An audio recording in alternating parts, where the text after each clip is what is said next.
regardless of their age, their background, their religion, the most popular answer is going to be almost always the same. I just want to be happy. And that statement sounds harmless, and it sounds reasonable, but it hides a very deep problem. Because if happiness were the true goal of life, then with all the comfort, the technology, the wealth, and the freedom that we have today, we should be the happiest generation in history. And yet, we're one of the least happiest in our generation. Islam, however, teaches us something very, very important. Happiness is not a destination, it is the side effect. Okay? It is not something you chase, it is something that appears when your life is aligned correctly. So Allah didn't create us to pursue emotional comfort. He created us to pursue purpose, obedience, and responsibility. And when those are in place, the happiness comes naturally. And often it comes quietly, and often unexpectedly as well. Allah says, whoever does righteous deeds, whether male or female, while being a believer, will grant them a good life. And will surely give them their reward according to the best of what they used to do. Notice that what Allah connects a good life to. He doesn't connect it to pleasure, He doesn't connect it to ease, and not even constant positivity, but what righteous actions. And one of the biggest lies of our times is that happiness is difficult to attain. In reality, happiness is one of the easiest things to attain in our lives, because it doesn't require perfection, it doesn't require success. I have a really nice meal at my iftar, I'm really happy. I play a game or some sports, I'm happy. But in reality, it becomes impossible when chased directly. The more a person says, I want to be happy, or I must be happy, the more dissatisfied they become. Why? Because happiness is unstable. It's a fleeting feeling, and it changes with circumstances, people, and outcomes as well. Whereas Islam, instead, it anchors us to things that do not change. Our duty, our consistency, our responsibility, and most importantly, our accountability with Allah. And these are not exciting concepts, but they are definitely stabilizing ones. And the Prophet ﷺ didn't build his life around comfort either. He built it around responsibility. First and foremost to Allah, then his family, and then to the Ummah at large. And yet, nobody had a heart more at peace than his.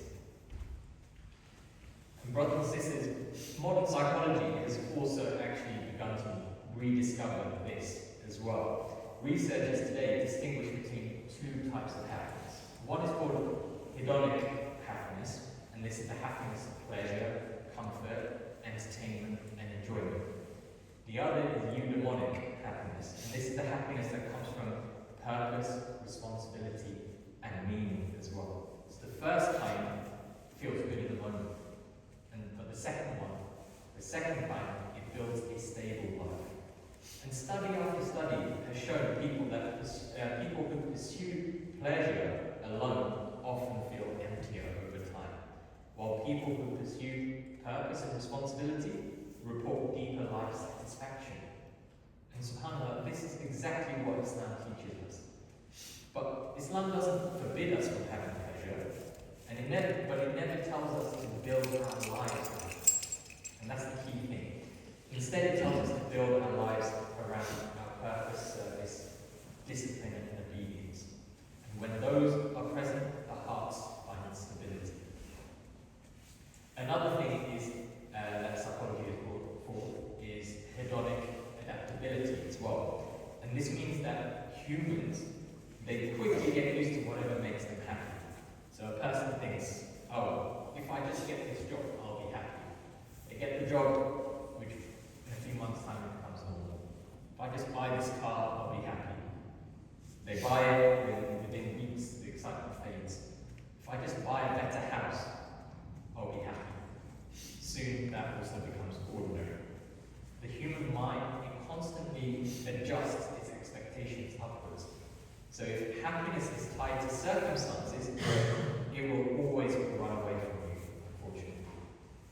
Islam solves this problem by tying the contentment that we need to gratitude and obedience, and not in the possessions or experiences themselves.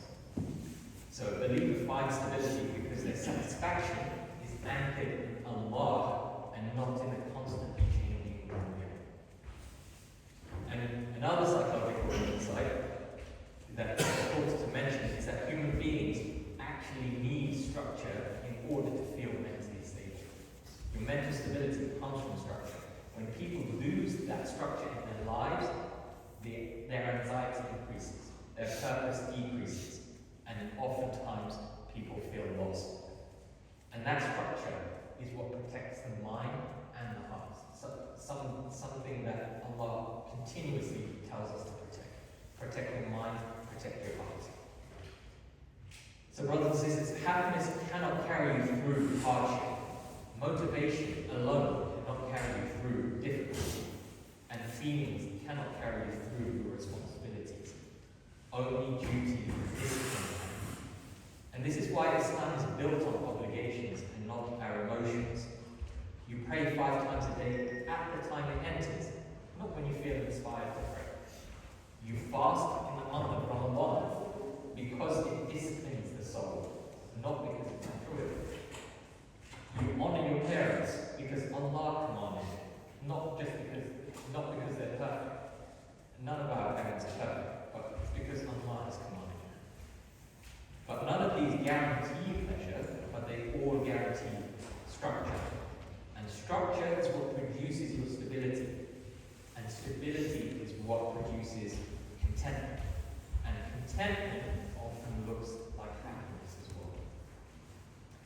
So, and we see this principle in our everyday lives as well.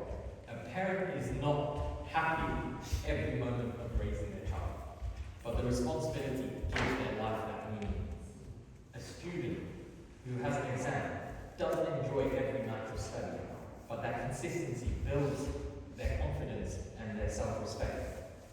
And even working as an employee, not everybody loves their everyday work, but responsibility gives dignity and direction.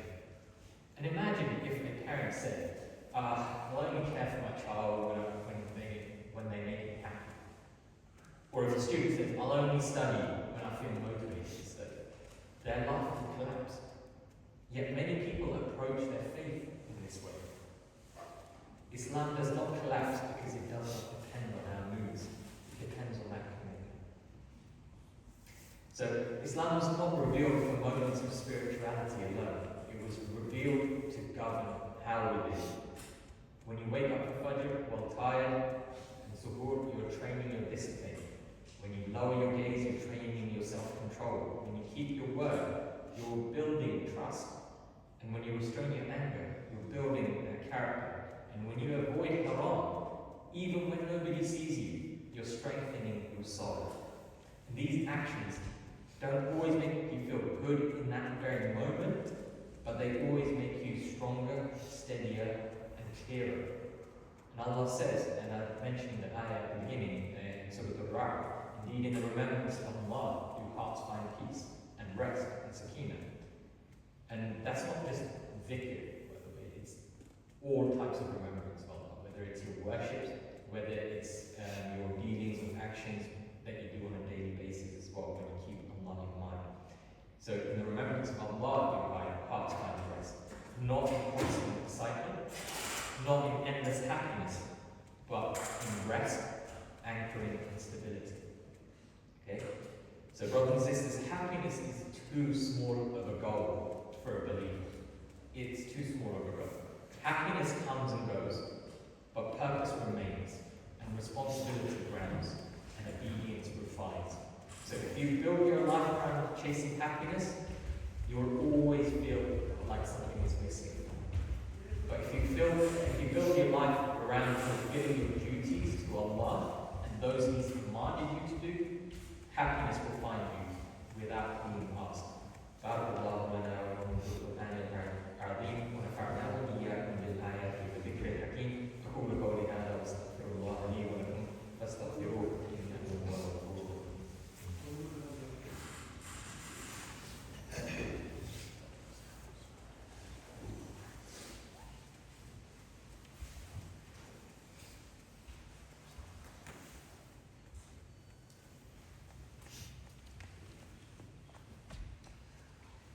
Alhamdulillah, nahmaduhu wa nasta'inuhu wa nastaghfiruh wa na'udhu billahi min shururi anfusina wa min sayyiati a'malina. Man yahdihillahu fala mudilla lahu wa man yudlil fala hadiya lahu. Wa ashhadu an la ilaha illallah wahdahu la sharika lahu wa ashhadu anna Muhammadan abduhu wa rasuluhu sallallahu alayhi wa sallam.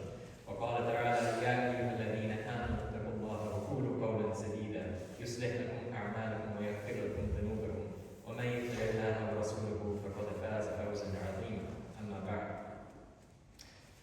Brothers and sisters, if happiness is a byproduct, then the question becomes, what keeps a believer steady enough for that byproduct to appear?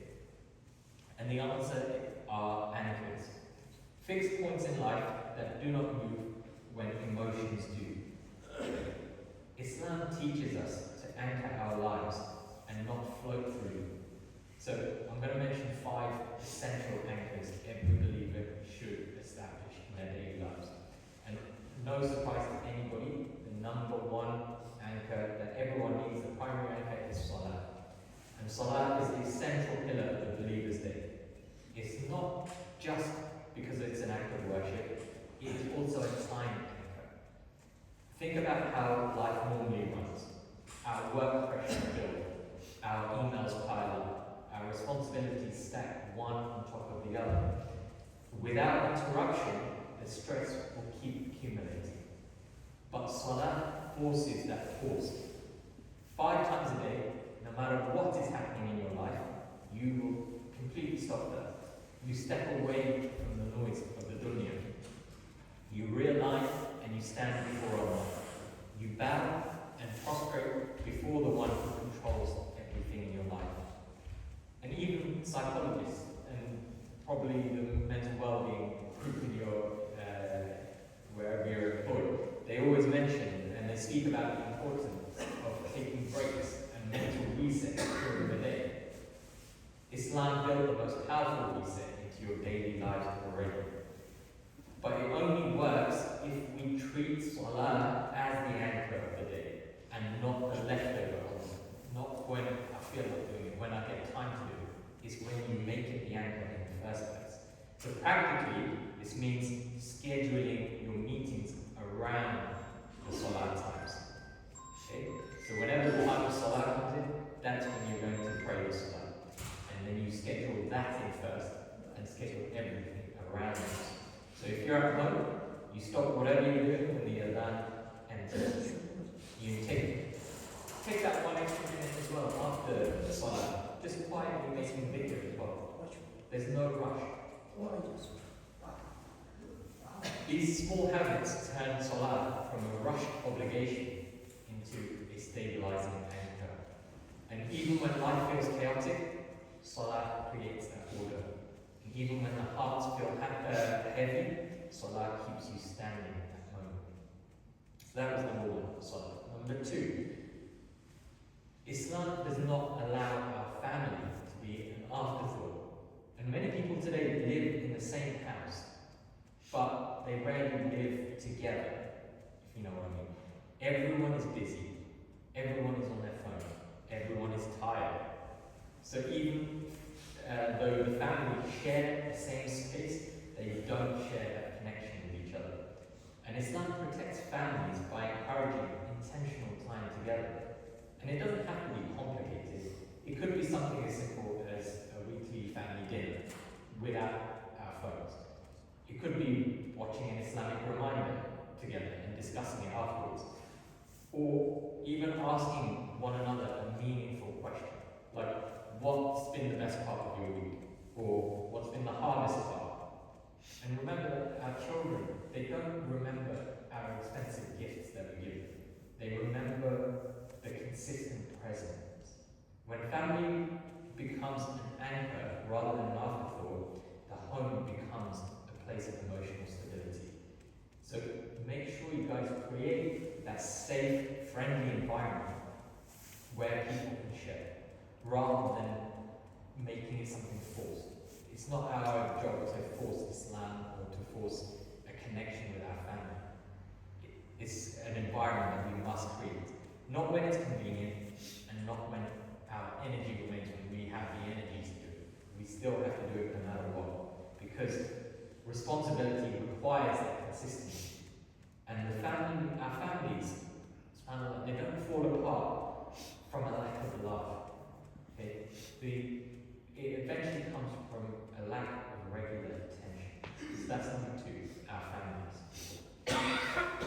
Number 3, your body is not yours to neglect. It is an aman from Allah.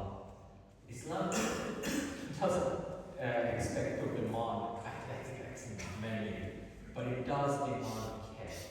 It does demand care.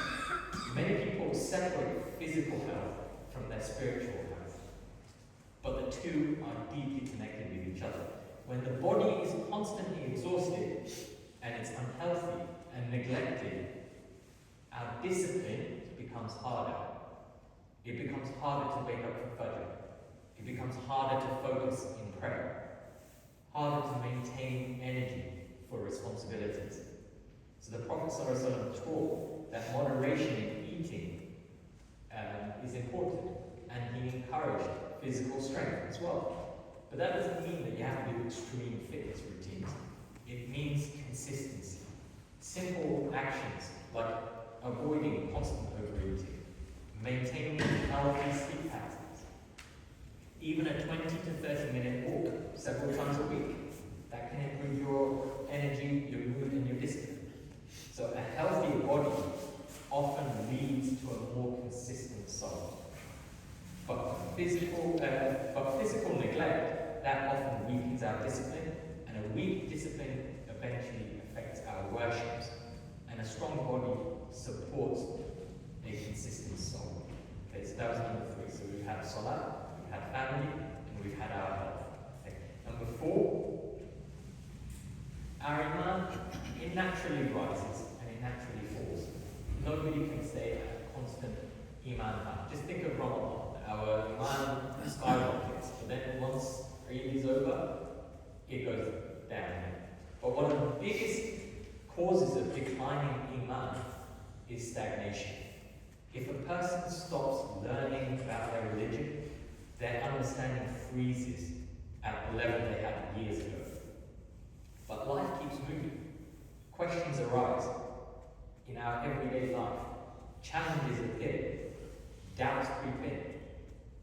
A brother came to me the other day. He used to pray wicked one way, and then he went to Taraweeh, and then suddenly their wicked was in a totally different format. He went and asked the person in front, "Is this how wicked should be?" And then they said yes, because they think that they're following the sunnah the closest. So that's absolutely fine to say. But he was unaware of the other opinions of how to pray wicked.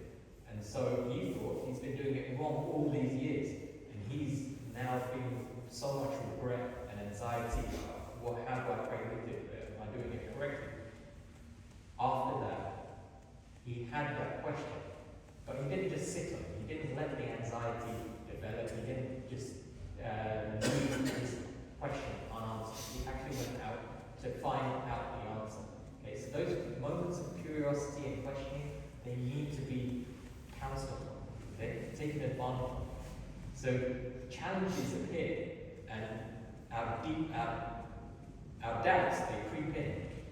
But without continued growth and learning, the doubts tend to grow. And regular Islamic learning protects the heart and the mind. So practically, this could mean choosing one structured class per week, or listening to a lecture series during your commute, or reading even a few pages of beneficial knowledge regularly. Okay? The key is not the intensity. Again, it is the consistency. Choosing a time where you can insert it every single day or week at a regular interval. And just as the body needs food regularly, the soul needs knowledge regularly as well. The faith that does not grow eventually weakens. Use it or lose it. So anchor your iman through regular learning, and not the occasional reminders that pop up on your Instagram or your YouTube. Okay?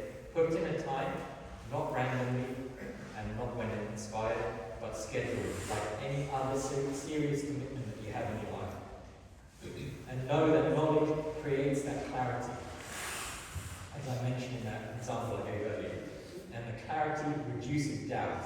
And doubt is one of the greatest thieves of inner peace.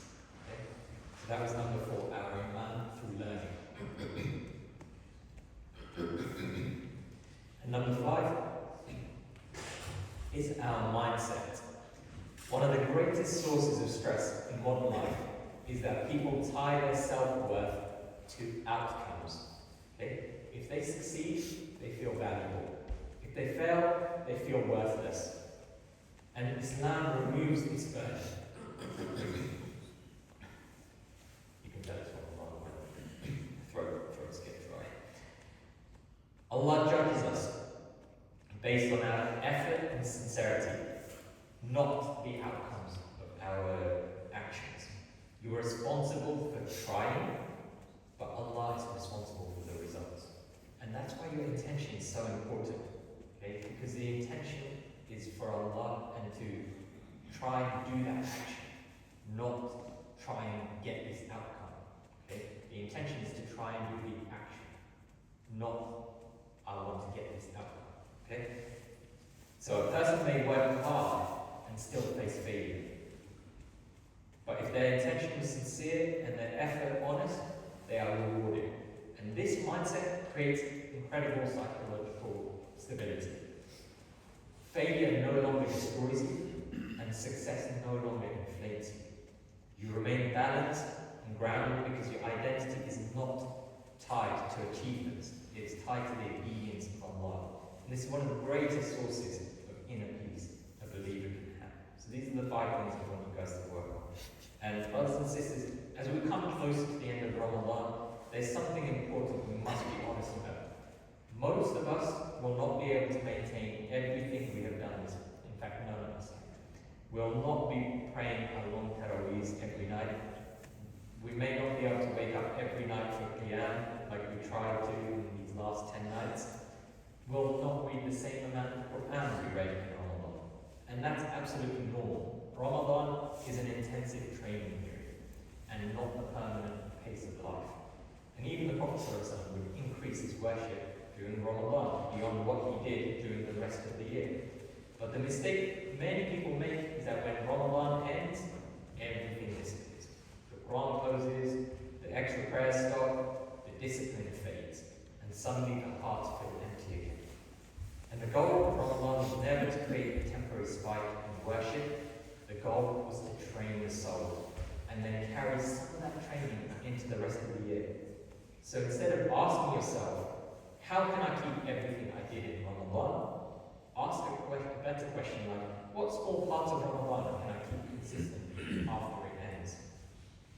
Maybe it's keeping 2 rak'ahs of night prayer a few times a week, or reading even half a page of Quran every day, or protecting your tongue from gossip the way you try to during fasting, or switching your music for the Quran all year round instead of just during Ramadan. These may seem small compared to what we're doing these last 10 nights, but small acts that continue are beloved to Allah. And these small anchors keep the heart connected to what Ramadan built inside it. Because the purpose of Ramadan was not simply to worship for more than 30 days, it was to reshape the heart so that obedience becomes part of our life, even after the month ends. And when those habits continue, the tranquility and contentment we felt in Ramadan begin to continue with us throughout the year.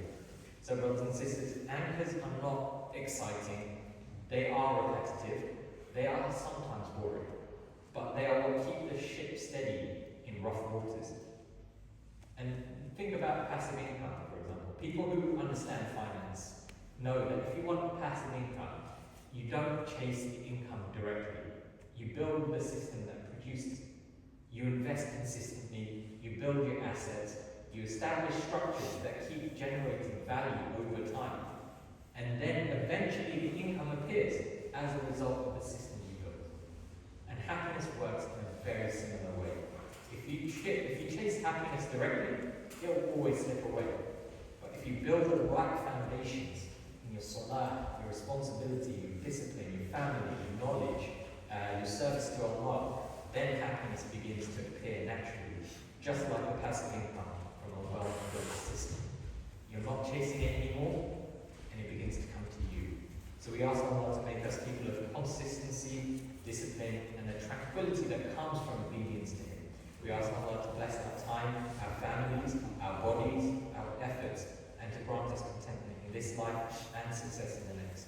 اللهم إني داعيك منهم اللهم لا تدع فيها اليوم ذنبا إلا غفرته ولا هما إلا فرجته ولا دينا إلا قضيته ولا مريضا إلا شفيته ولا عسيرا إلا يسرته اللهم اغفر لنا ولإخواننا الذين سبقونا بالإيمان ولا تجعل في قلوبنا إلا للذين آمنوا ربنا إنك رؤوف رحيم اللهم أعز الإسلام والمسلمين اللهم انصر أهل فلسطين اللهم من أرادنا أو أراد الإسلام والمسلمين بالسوء فاجعله بنفسه واجعل تدميره في تدبيره يا قوي يا عزيز عباد الله فقال تعالى إن الله وملائكته يصلون على النبي يا أيها الذين آمنوا صلوا عليه وسلموا تسليما اللهم صل وسلم وبارك وأنعم على عبدك ورسولك محمد وعلى آله وصحبه وأجمعين عباد الله إن الله يأمر بالعدل والإحسان وإيتاء ذي القربى وينهى عن الفحشاء والمنكر والبغي يعظكم لعلكم تذكرون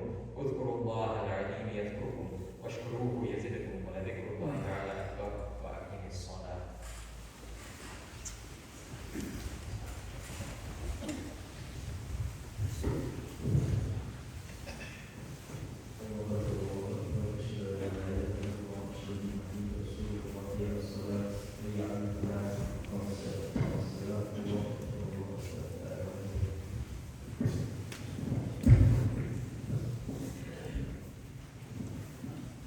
Straighten the rows, fill in the gaps, heel to heel, shoulder to shoulder. I'll be reciting the side. Allahu Akbar.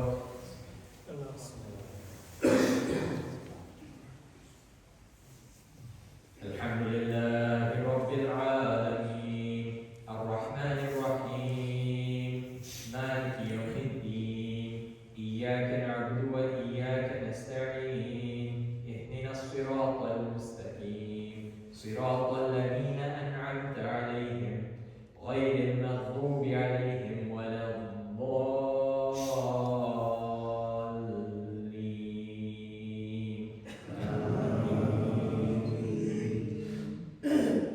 ألهاكم التكاثر حتى زرتم المقابر كلا سوف تعلمون ثم كلا سوف تعلمون كلا لو تعلمون علم اليقين لترون الجحيم ثم لترونها عين اليقين ثم لتسألن يومئذ عن النعيم.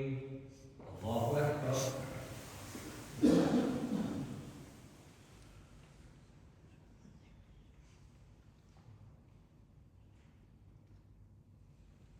سمع الله لمن حمده.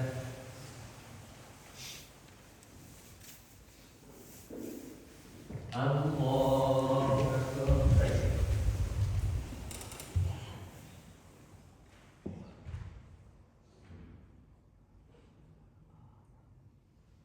الله أكبر. الله أكبر.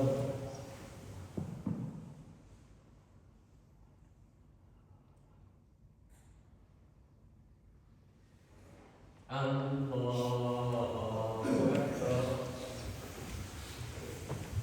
الحمد لله رب العالمين الرحمن الرحيم مالك يوم الدين إياك نعبد وإياك نستعين اهدنا الصراط المستقيم صراط الذين أنعمت عليهم غير المغضوب عليهم ولا الضالين.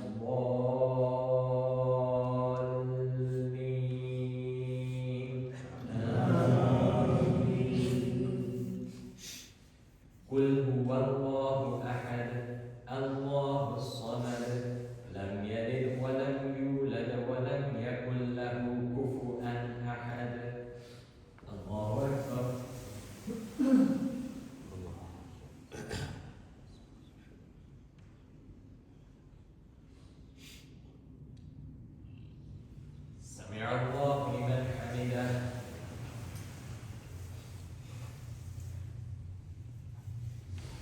Allahu Akbar.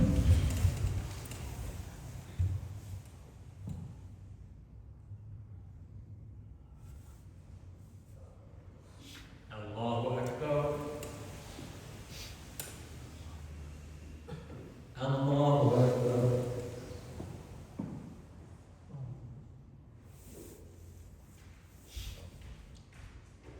Allahu Akbar.